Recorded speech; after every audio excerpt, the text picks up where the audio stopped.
Okay, for now, you will go to the website officials.myosha.org, and this is what you'll see when you go there. What you're going to do then is log in on the top right-hand corner of your screen with your MyOHSAA username and password. So everything that you've used on MyOHSAA is applicable here, and information will transfer over on a periodic basis from MyOHSAA so that it's simultaneously flowing through the system on both sides so that you can use it in both aspects. When you go to the top right-hand corner and log in, this is the page that you'll see. And then Chris is going to log in as Phil Kaiser. You will land here on the profile page, Chris, if I'm not mistaken, correct? Yes. Okay. And when you log in, you'll be able to see your contact information here on the left-hand side. And we encourage you to fill out that information. Even though you have it on the MyOHSAA side for now, it would be extremely beneficial if you went in there and filled out all this pertinent information, so we have it on both platforms.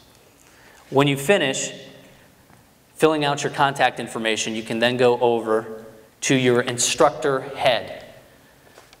And this kind of funky head colored system is something that we're going to use for multiple roles, eventually assigners, athletic directors, officials, administrators. They all have roles within the system, and they'll all have some functionality, and they'll all have different colored heads as a result.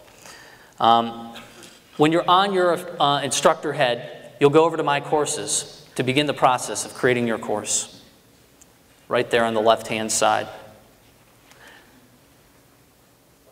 You will then scroll to the sport that you wish to teach, and you will hit Add Course. So Phil has already put in a basketball course for today. Chris, why don't we create a football class? Make sure you put that mic up close to your mouth. Okay, so you are adding a football course. So we give you some examples to help you walk through this when you're adding the course. So for example, if you're creating a football course, Football 101, and the location, whatever you would call the course. Type that in now. It defaults, as you see in the sport, it defaults to the one you selected for football. For description, this is a default text that's in there right now.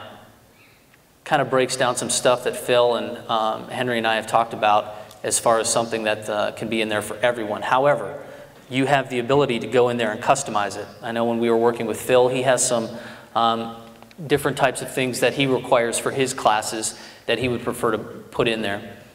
So you have the ability to go in there and type in there now.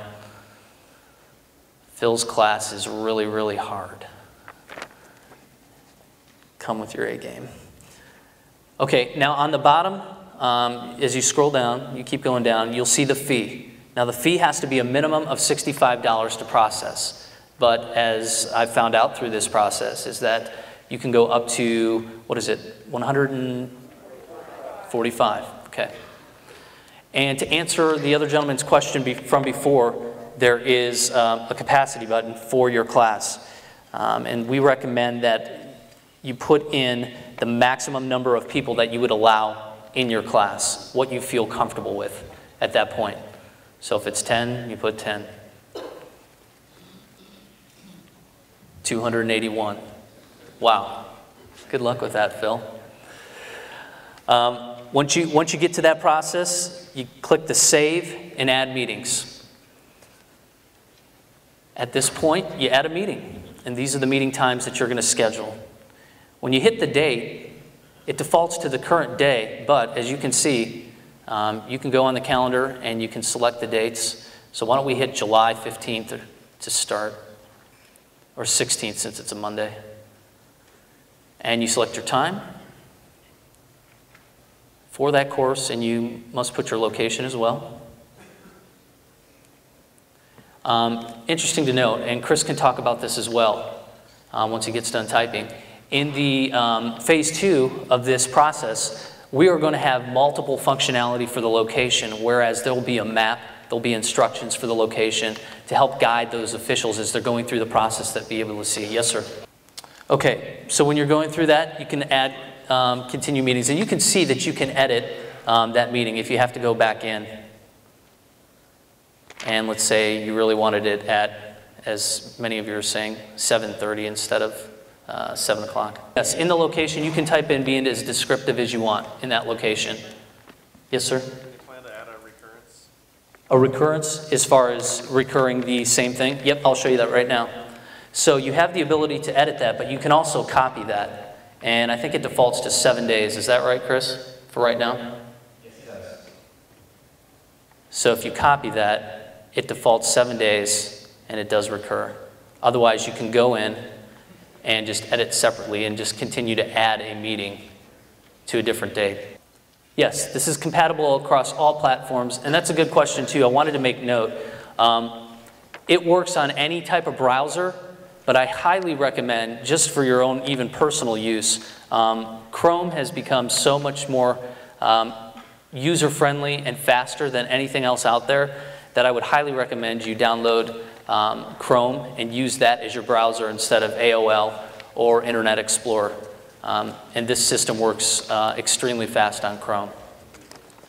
We also support tablets and mobile devices going forward, so you'll be able to use your iPad or Android tablet as well to work with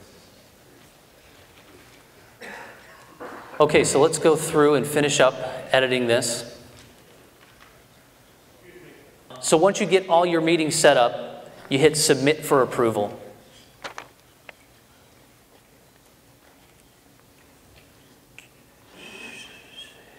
Once you hit Submit for approval, at that time the administrator receives a notification, someone at the OHSAA, and that your class has been submitted for approval. I don't want to confuse you and show you what the admin does on the backside, so I'm just going to have someone impersonate the admin upstairs, and they are going to approve that class, which has been approved. So now it says you've got your course, pending courses. We're going to hit refresh then, I guess, to show that the course has been approved. And there it is. As soon as you hit refresh or you log back in, you go in the next day, you check, is it there? You'll see the status of your class on the left-hand side, and it will show that it has been approved by the OSHA folks.